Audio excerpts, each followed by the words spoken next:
the show where the game comes alive. Breaking down the plays, we keep the spirit high. From the field to the mic with passion and flair. It's the Play Action Podcast, your ultimate fanfare.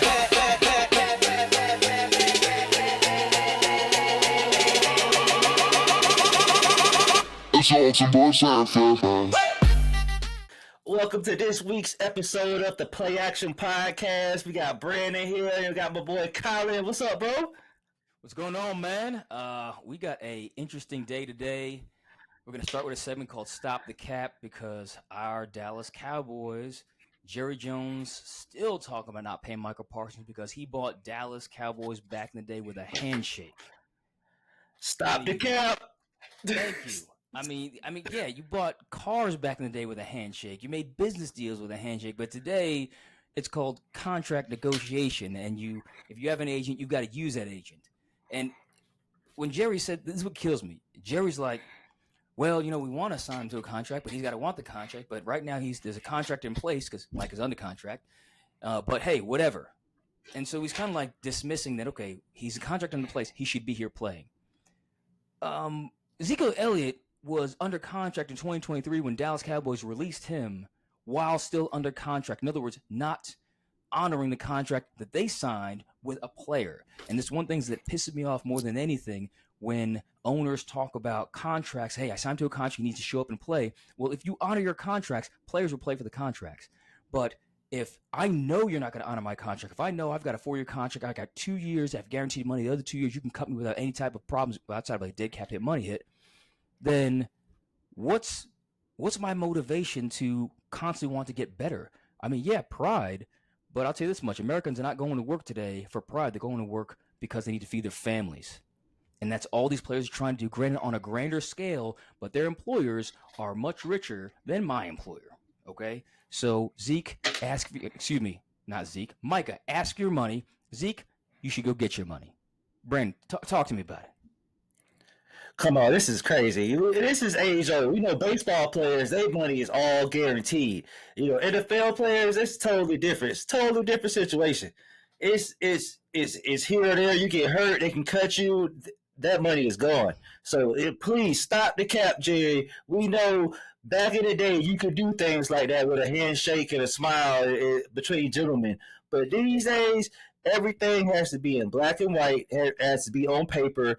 It has to be legit. We know this is not the 60s, 70s, or 80s. This is 2025. Okay, stop the cap. Okay, we do handshake negotiations with smaller things now, maybe, and that's even maybe. Okay, because we see people take the small claims court. Okay, so we already know how that could go. So come on, Jerry, stop the cap. Pay that man. That man's been the best player on your team for the last 3 to 4 years. Pay this man, okay? That's my take on it. That's my take. And without question, he's been the best player there for the past 3 years. Ever since he came out of college, he's been the best player on the Dallas Cowboys, and that's with other great players. That's with CeeDee Lamb, who he's in my top 3. That's with Deron Bland. That's with Trevin Diggs. That's with Dak Prescott. You've had some studs out there, and Michael Parsons has been your steady Eddie. Regardless of getting a little injured last year, that's a part of the game. But if you want to feel the dominant defense, if you want to feel just a decent defense, you're going to need that guy. Most definitely. On, staying with the NFL, preseason rookie quarterback performances based off of where they were drafted. Not so much what the most interesting is, but the cool thing is the most interesting guy is the last guy. But anyway, starting the first round, our guy Cam Ward, very excited for him there in Tennessee. He was a little simple game, 5 or 8, 67 yards, but he was efficient. He didn't get a lot of playing time, but when he was in there, he did his thing. All the first round pick, Jackson Dart from New York Giants, had a good game, 12 for 19, played about a quarter and a half, 1 touchdown, no picks, no fumbles. I thought he played probably the best rookie quarterback performance. I agree. We're tied for first. Second round pick, Tyler Shuff, the old rookie. He's a 25-year-old rookie. He went 15 for 22, a touchdown and a pick. I don't think he looks like a starting quarterback for the Saints yet, but he's got the most potential and most athletic ability out of their quarterback room, so I'm rooting for him. Third round pick, not my partner's favorite player, Seattle Seahawks, Jalen Milroe. went 6 for 10, 61 yards. Hey, before I continue, what was your comp for Jalen Milroe again? Yeah, everything that they tried to say Lamar was during the draft process, being a glorified running back, that's kind of how I view Miro. But I mean, I'm not laying on my boy. I'm rooting for him. Even though he's former Alabama. But we gonna see what he does. I don't really see. I mean, everything they said about Tebow, I feel like this is just to. So we're going to see. He has a lot of potential. Anthony Richardson 2.0, maybe, but the jury's still out. I don't know how he got drafted over that last person you're going to mention. I agree 100%. It doesn't make a whole lot of sense. And from what you were saying with Lamar, the one I love Lamar saying, "I'm a quarterback. I'm a quarterback." So I'm a quarterback, and he believed so hard that he made it happen. Is Jalen Milroe got that same conviction in himself as a quarterback? That part I don't know, but We gonna see. If he turned into a running back, he would be a fierce running back. I mean, he's thickly built, amazing strength in his hips and his quads, able to cut, start, stop, everything you want a great running back to do. But if he can get that throwing part down, you see, I may have something. But again, they've got to develop him. But on to our last guy, 6th-round pick, Cleveland Browns, Shedeur Sanders, 14 for 23, 2 touchdowns, no picks, no fumbles. And I got to say, his 2 touchdown passes, especially the one over the middle, went into triple coverage, was probably the best throw of all the quarterbacks. It was perfectly layered in, far and away from the defenders, where only the receiver can catch. Either it's going to be caught or it's going incomplete. And he said, damn the torpedoes, I'm going for the touchdown. And my man did it. And I haven't been the biggest Shedeur fan, so I ain't going to sit there and act like I've been rooting for him all day like you have been. But I'd be lying to say I'm not impressed. That's right. That's my boy. Yeah, he's looking good. He was looking good. Staying with the Browns, though, we talked about Ryan Clark. Here's another analyst who I respect a lot. Like a lot. I mean, he's had some articles, some takes. He's right so much. So here I'm hoping he's not right, but it's Chris Broussard. Brew, if you're listening, help me make it make sense. So what he said was, and we're not arguing most of his point, where he said Shedeur should start. If he continues to play well in the preseason, he should be the starter. Okay, and he should be the starter over Flacco because Flacco's obviously not the future. He's older. We get that. Over Dylan Gabriel, he outperformed him in college, and also Dylan has been hurt, so you have to be available to earn starting reps. And then he said, Pickett, because we know what Pickett's been for 2 years, he shouldn't even be in the conversation. Or he shouldn't be considered as a starter because we know what he is. And the problem I have with that, not that I'm a Pickett fan, I didn't root for Pitt or anything like that, or where Pickett went to school. But I do remember Geno Smith, career starting out with the Jets and having a career resurgence. I remember Sam Darnold, also career with the Jets, had a career resurgence. Baker Mayfield started with the Browns. Actually had a very good rookie season, but went downhill, but then had a career resurgence with the Bucs. Why can't Kenny Pickett have that same opportunity, that same grace to have an opportunity to have resurgence instead of just like before we've even seen him do anything in Cleveland? Yeah. Nah, he's not even worth a shot. He's not even worth a look. We got quarterback in this league that we're still wondering, how the heck is that guy still here? Trey Lance, remember last time? Trey Lance, I didn't even know he was still in the league, right? There are guys getting shots. How is Kenny Pickett not getting a shot when he came out of Pittsburgh, who's not exactly known for developing quarterbacks? Outside of Ben Roethlisberger, we've had Charlie Batch, Cordell Stewart, Mason Rudolph, someone else in there with Mason Rudolph, I can't remember who, and then Kenny Pickett, who was young and immature. So he was young and immature. Not exactly a breeding ground for developmental quarterbacks. So, man, what do you think? Am I taking this out of context, or do I got a little water? This thing hold water. I mean, Kenny Pickett is him and Gabriel. I feel like in bad situations because we all know the most of mainstream media. I mean, not just the mainstream media, but popular culture. Popular culture is going with Shedeur. Everybody wants to jump on the Shador, bandwagon. And that's been my boy since Jackson State. So I'm not necessarily a bandwagoner, but Kenny Pickett's getting the raw end of the deal. Him and Gabriel, because both of them really did. I mean, Kenny Pickett signed up for this. I mean, he didn't sign up. Yeah. He didn't probably know they was going to draft Shador, but I don't know when the date when he signed, before draft, after draft. But Gabriel definitely didn't sign up for this situation. Like, this is a bad situation. There's a bunch of uncles and aunties rooting against them right now actively, unfortunately, just because the current situation they in. So I believe Kenny Pickett's getting the bad end of the deal. He's a young dude. I feel like he has a lot of potential if he gets into different situations. He might have to go to like an Indiana Colts or somewhere else that he could possibly get a start, a good starting, a chance at a good starting position. I mean, I even like him out there with the Cardinals, because we know Kyler Murray is. I mean, he's a dicey situation right now too. We don't know if he's going to finish the whole season as a starter. I mean, I would hope so, but I mean, he hasn't led. He hasn't shown too much promise the last 2 seasons. So we're going to see. I mean, I believe, like you said, I'm with you. Kenny Pickett's getting a bad end of the deal with this situation. I'm rooting for him because, like you said, we've seen Geno Smith and other quarterbacks and Baker Mayfield come to different situations and get a resurgence of their career. I'm just hoping Kenny Pickett is able to do that. But I'm part of the aunties and uncles. I don't want him to do that on Shador Sanders' watch. I need Shador Sanders to to get in there and play. I'm just gonna be honest with you. That's how I want to see it. But I mean, we're gonna see how it plays, and he has to get healthy. That's another thing. Like you just said, availability is one of the main things about the NFL. You got to be available to play.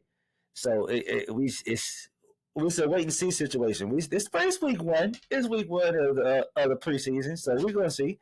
It's just interesting times. We're getting daily updates from Cleveland Brown training camp, like midday updates. I just heard Shador got an oblique injury today, so like I don't know, how this situation is gonna go, but we're gonna see how it's gonna play out. But I'm rooting for Pickett. Yeah, no, I'm rooting for him too. Like you said, with Shador, he's got the oblique injury, and it's amazing. With Shador being out, Flacco practiced, Pickett practiced, Gabriel practiced, Huntley practiced. I think they saw Shador playing like, oh snap, man, we better get out there on the field. Because if you don't get on the field, you don't show what you got. This young cat, he wants it bad. He wants it bad. I mean, and he's changing. I think he's slowly changing the perception. I'm going to say the reality around him. He's changing the perception around him that maybe he's arrogant or he's not a hard worker or whatever it is. He's showing he's putting in the work in. He's putting in the time. I mean, he had a day with the starters, and while people were complaining that, oh man, they're setting him for failure, only give him a day with the starters. Well, it'd be no different if he was the backup and the starter got hurt and he had to go into the game and perform. Okay, that's just what it is in this league, and he did that. So let's give him credit that, hey, he went out there with a bunch of players he normally doesn't even practice with against a team he hasn't played against, and he put on one heck of a half. So hey, big ups to Shador, man. Hey, and good job, Dion. You did a good job there. All right, man, we got some key injuries. Speaking of Shador Sanders with oblique injury, he's not on this list here because we just talked about him, but 2 key players on offensive lines. First one coming from the champs, the Eagles. Guard Landon Dickerson, injured at practice last Sunday. He's the highest paid guard in the NFL, 4-time Pro Bowler. Okay, it's basically been the Pro Bowl for the past, since 2022. I'm concerned about that line is what runs that team, right? That line runs the running game. Saquon, but we know Saquon can run behind any line, but it's really nice to run behind Landon Dickerson, right? You got Lane Johnson out there, but Dickerson's the guy. When you run up the gut, he's the guy you're running behind. So you lose him. Running game's possibly compromised. A.J. Brown, my dude A.J. Brown already said last year in the middle of the season, hey, what's wrong with the offense? Passing game. So we can't afford to have the running game falter. I say we like I'm an Eagles fan. They can't have the running game falter and then have the passing game falter any because it doesn't mean they can't come back. They did last year, but it just makes it that much more difficult when teams see you kind of slowly degrading from the inside out. People want to play a little harder, grind you out a little bit more, focusing on those injured players. Am I making a whole bunch of something out of nothing, or is this something? I mean, I think it's something, but I feel like the Eagles they have organization and they have people in place to make sure this they can take this in stride and move forward with it. Just like how they lost Kelsey last year, he retired, and then they Yeah, had a true. center step in, and the Yeah, line still continue to lights keep out. moving. So I'm hoping that they have somebody in place that they can just keep this line moving, and move them, and they understand the concepts and the schemes to keep this offensive line solid. I feel like, and then I'm pretty sure they have a couple different good backups in reserve that know the scheme.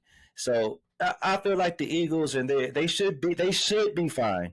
I'm hoping they're fine. I mean, we're going to see, but uh, I got faith in their system. Their running game has usually been solid, and with Hurts adding to that running game, we all know it's a I'm excited to see the season. I mean, I'm not an Eagles fan because I'm with the Ravens, baby. Lamar, but but we're gonna see. We got hope. Yeah, I think you're right. Eagles probably have they may have the deepest team because whenever someone goes out, someone just steps right in. It seems. I mean, even the Yeah, quarterbacks. They had Carson Wentz MVP season. Nick Foles comes in there and wins the Super Bowl, Super Bowl MVP, which no one ever saw that yeah. coming ever. Ever. Yeah, exactly. Any running back's going to be okay. You're throwing different linebackers are going to be okay. Different defensive backs are going to be okay. The only thing we've seen steady is those two wide receivers, and AJ and Devonta Smith. They've been lights out no matter what. So, yeah, they're probably going to be all right. But the next guy are Los Angeles Chargers. I'm a huge Jim Harbaugh fan. I just love his style, love his attitude. I like how he overhand shakes people sometimes, slaps on the back, and they fall over. I'm talking to you, Detroit.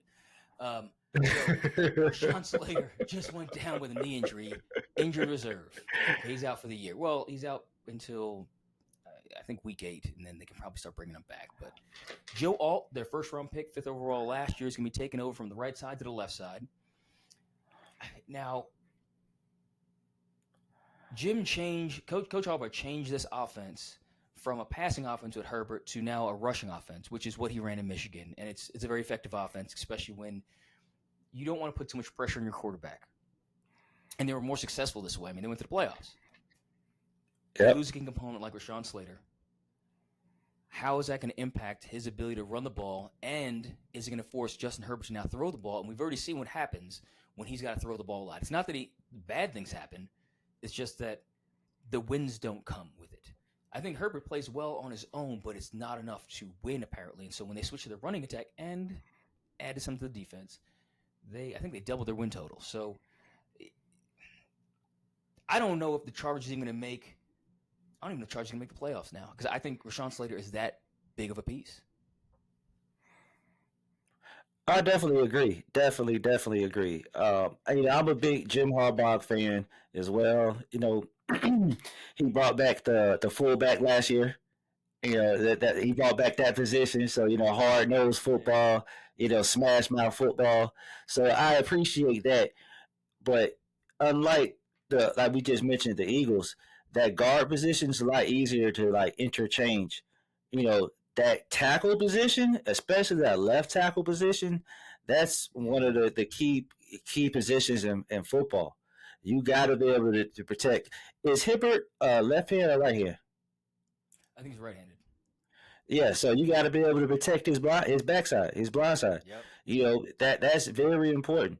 So that left tackle going out, that could be unfortunately season impacting injuries. Yeah, I feel like that will be definitely have a major impact on their season. Unfortunately, like I said, I'm a Harbaugh fan. I'm rooting for him. I feel like he's going to still continue to try to run that ball and protect Hibbert, but it, it, that first round pick. I mean, that number 1 draft pick they got, Joe Alt. He's gonna get tested early. Oh yeah, I think he can handle it. Joe Alt is. I think he's going to be solid for a long time. Now the thing is that with the Chargers though, their division. I mean, so you lose Slater, you still got to go against the Chiefs twice. Okay, Chris Jones is not going to take time off because you lost your best offensive lineman. The Broncos have come back. Welcome back, Broncos. Welcome back, Sean Payton with Bo Nix. They were a wrecking shop last year, and they're only going to get better. Yep. And then you've got the Raiders, Las Vegas Raiders, who kind of were in the toilet. But guess what? Pete Carroll's back. Geno Smith came with him. They drafted Ashton Jeanty. I don't care what that first preseason game looked like. Okay, I don't care. They're going to be a problem for any team in the league. I'm not saying they're going to win, 12 games, but I think they're not going to be easy out either. And that, again, that's another key team that the Chargers are going to have to play against now without their division 2 times a year, twice a year. Yeah. So I mean that's why I don't even know if they're going to make the playoffs now, because I think Slater was just that important. Staying with I guess with Jim Harbaugh just coming out of college, we're going to go back to college. Finally, our first bit of college football news. Texas UT Hook 'em Horns open the season at number 1 and starts off their year against the reigning champs Ohio State Buckeyes. I know, Day's going to have his guys ready. The only thing that's going to suck about that game is one of them has to lose, and that loss could affect their entire season afterwards.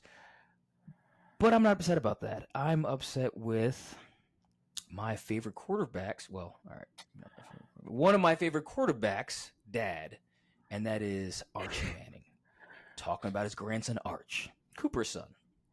Good kid, it seems like. And he says Arch is coming back after this year. He's coming back to Texas for 2026. Archie, why are you telling us the future about your grandson who hasn't even played the season yet? Okay, if Archie comes out there, tears with the league, wins a championship, wins the Heisman, throws for, Burrow-type numbers in LSU, why would he come back? Now, we don't know if he's going to do that. We also don't know if he's going to come back, but Archie's sitting there giving us information. There's one thing I don't like is when parents meddle in their kids' business decisions, and even more so when grandparents meddle with their grandkids' decisions. Stop your damn meddling, Archie!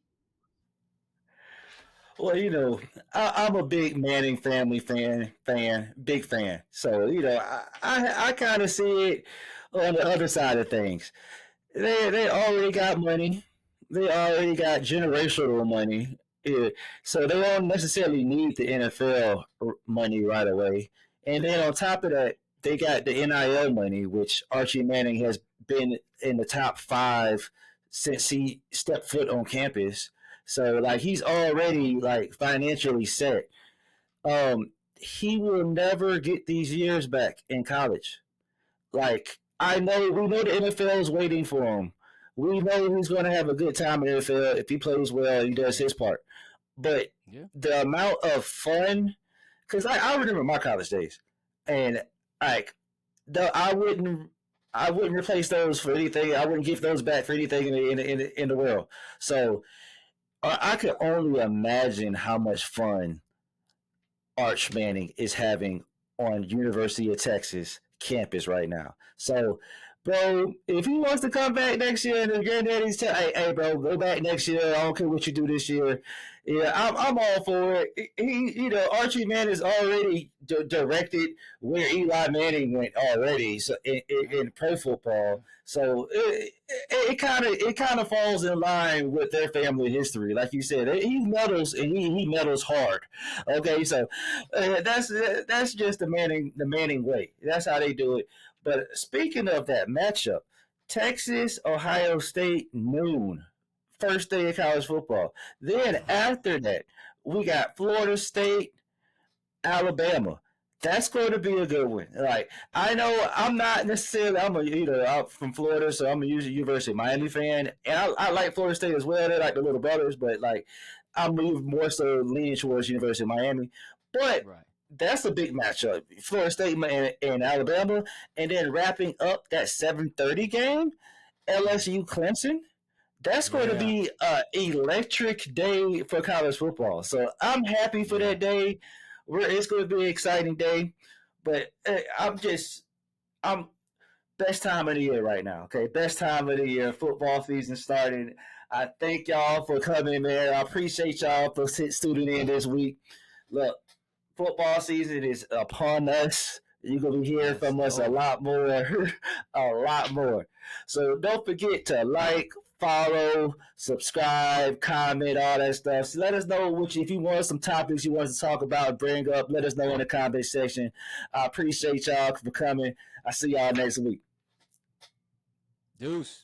Welcome to the show where the game comes alive. Breaking down the plays, we keep the spirit high. From the field to the mic with passion and flair. It's the Play Action Podcast, your ultimate fanfare.